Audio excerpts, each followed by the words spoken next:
Oke, kita balik lagi ke Mbak Neni. Mbak Neni lagi. Pemerintah pasti punya solusi, pemerintah pasti sudah bergerak. Tapi kalau kita ngelihat di media sosial, seolah-olah tertutup dengan berita viral dan influencer-influencer yang ada di sana. Betul. Sepertinya masyarakat lebih tertarik melihat cara kerja para influencer untuk menyalurkan bantuan dibanding cara kerja pemerintah menyalurkan bantuan. Sebenarnya ini fenomena apa sih ini? Sebenarnya kalau kita lihat itu adalah bentuk ketidakpercayaan rakyat terhadap pemerintah. Ini menarik sebetulnya, ada temuan menarik dari riset kami itu. Jadi di tanggal 1 kita melihat pemberitaan itu sentimen negatifnya cukup tinggi karena memang itu ditengarai itu kan awal-awal ya bantuan misalnya masih belum merata dan lain sebagainya. Lalu tanggal 5 itu sebetulnya sudah positif, 5 Desember.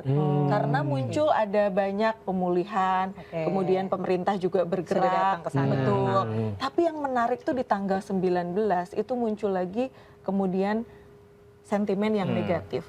Gitu. Itu ternyata hari ini tuh mengalami transformasi Pak Yon. Dari pemberitaan berkaitan dengan isu-isu bencana di Aceh dan Sumatera itu bergerak sudah mulai ada transformasi isu ke arah hal-hal yang lain.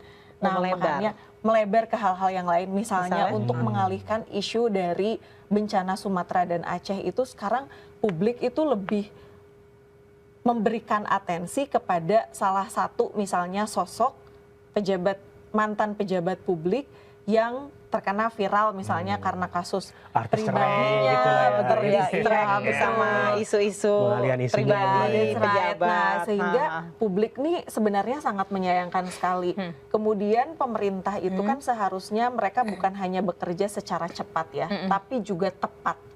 Kalau dalam political marketing itu kan ada segmentation, targeting, positioning. Itu semua tuh influencer hari ini sudah bergerak di arah situ. Sehingga kalau dulu kita kenal dengan ada yang namanya teori agenda setting media, di mana media-media mainstream itu membuat framing, kemudian membuat berita. Tapi hari ini itu udah bergeser menjadi intermedia agenda setting.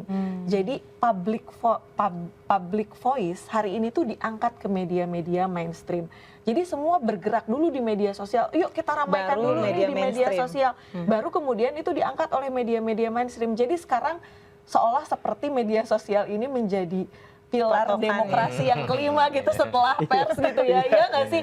Sekarang tuh kelihatannya orang sekarang tuh kalau misalnya ingin memberikan sanksi gitu ya kepada pejabat publik yang tadi sudah disinggung juga oleh Pak Yon, tidak ada rasa empati, kemudian juga kental dengan pencitraan, dijadikan sebagai wahana politik.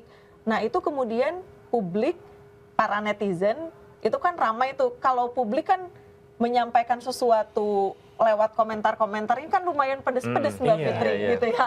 Misalnya sentimennya lebih emosi ya. Emosinya tuh kelihatan banget. Jadi ketika publik seharusnya kan pemerintah bisa membaca, oh publik ini lagi marah nih. Seharusnya pemerintah harus seperti apa gitu. Karena yang hari ini kehilangan itu sebenarnya masyarakat itu memang sebenarnya berharap kepada pemerintah. Betul, itu berharap sekali pada pemerintah. Pemerintah itu menjadi corong informasi buat netizen. Tapi hari ini kita melihat orang tuh ngomong, pejabat publik satu ngomongnya A, satu lagi ngomongnya B. Satu misalnya ini sudah terdistribusi secara merata, logistik dan lain sebagainya. Fakta di lapangan kan rakyat itu melihat apa yang dikerjakan, bukan apa yang dikatakan oleh pemerintah. Nah, sehingga ketika di situ ada namanya information vacuum theory, ketika di situ ada kekosongan informasi, maka itu akan menjadi blunder dan itu akan di-create menjadi sesuatu yang misinformasi, disinformasi atau ada pengalihan isu. Itu yang sebenarnya tidak kita inginkan kan. Tapi hari ini menurut saya tidak ada kata terlambat sih untuk pemerintah mau berbenah ya nggak sih. Dalam strategi communication, informasi itu bersifat ekstrim dan tunggal. Jadi kalau presiden bilang A, maka menteri-menteri juga harus sebetulnya informasinya itu sama. KSP dan lain sebagainya. Ini jangan sampai presiden A, menteri-menteri bilang B, terus kemudian jubir-jubir yang di KSP itu bilangnya C dan lain sebagainya. Ini kan ada ketidakseragaman. Belum lagi kita memang tidak punya komunikasi bencana ya. Saya tidak tahu apakah di KSP misalnya itu sudah ada protokol kebencanaan atau tidak. Karena menyampaikan informasi yang jelas berdasarkan data that's most important for public. Kalau tadi Pak Yon sampaikan, apapun sebenarnya bentuk keterlambatan bantuan, bentuk ketidakpiawaian pemerintah, sampaikan aja kepada publik, telling the truth. Karena yang diharapkan oleh publik itu adalah pemerintah itu mengatakan sesuatu yang benar gitu. Bukan semua itu ditutup-tutupi dengan narasi-narasi yang manipulatif. Kita udah nggak bisa dibohongi gitu kan. Di media sosial bisa cerita apa ini aja. ke Pak Yon gimana Yon. soal viralisme tadi? Soalnya kan kalau misalkan kita lihat tatanan politik konvensional gitu kan, yang harus menangkap aspirasi kan DPR. Masyarakat aspirasi, DPR tangkap, DPR menangkap aspirasi, disampaikan ke eksekutif, lanjut ke masyarakat. Tapi sekarang ada viral nih, masyarakat bisa Jadi langsung bisa langsung bypass ngasih gitu. feedback. Itu Dan gimana? apakah Karena itu kan- pemerintah harus langsung dijawab juga? Sebenarnya kan pemerintah punya aturan. Kalau yang tadi Mbak Neni bilang kan, pemerintah harusnya merespon dong, tapi kan Betul. mungkin pemerintah juga punya aturan untuk tidak langsung merespon seperti medsos lawan medsos gitu. Iya. Nah sekarang kan memang ada kecenderungan ya untuk mendapatkan keadilan itu ya viral dulu kan gitu Iya, ya. betul. No viral no justice dan viral, no semua orang pada tahu gitu ya.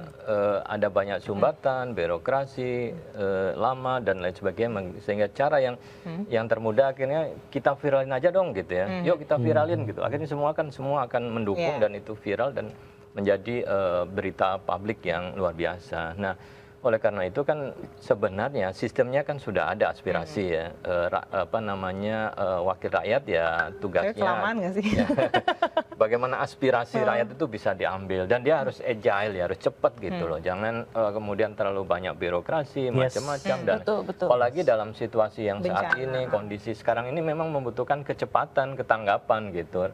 Ya kalau katakan ya wakil rakyat ya kami 24 jam tidak tidur ya, betul tidak tidur gitu ya untuk ini gitu ya, jangan ada yang liburan gitu ya, bahkan ada juga yang pergi kemana gitu ya. Malah agak aneh kalau liburan sebenarnya. Iya, dan itu kan disorot publik ya, publik betul-betul ingin perhatian gitu kok. Bahkan negara harus adil, pemerintah harus adil. Kenapa kemudian muncul perlu bantuan dari asing gitu ya? Sebenarnya yang diinginkan itu rakyat dibantu sendiri oleh negaranya, oleh pemerintahnya, oleh pemimpinnya. Nggak mau kemudian dibantu oleh asing. Tetapi ketika kemudian ini kok lama sekali gitu ya, tidak segera dapat bantuan secara cepat, sehingga kan muncul suara-suara itu gitu ya. Minta agar kemudian pihak asing membantu untuk percepatan ini. Kalau kemudian negara mengatakan akan dilakukan penanganan secara efektif ya, kemudian ya semua harus serentak. Ini saya lihat ada koordinasi ya yang kurang ya. BNPB itu kan sebagai leading sektornya itu kan harusnya kan mengkoordinasikan, sudah ada sistem kebencanaan yang sudah diatur, semua akan cepat dan lain sebagainya, semua pihak sektor akan mendukung. Nah persoalan kita kan memang kadang persoalan koordinasi ya. Kolaborasi antar kelembagaan itu kadang menjadi masalah gitu ya di lapangan. Kadang ya agar lebih cepat ya udah nggak usah koordinasi kan gitu ya. Karena kalau koordinasi malah kemudian terjadi masalah antar kelembagaan.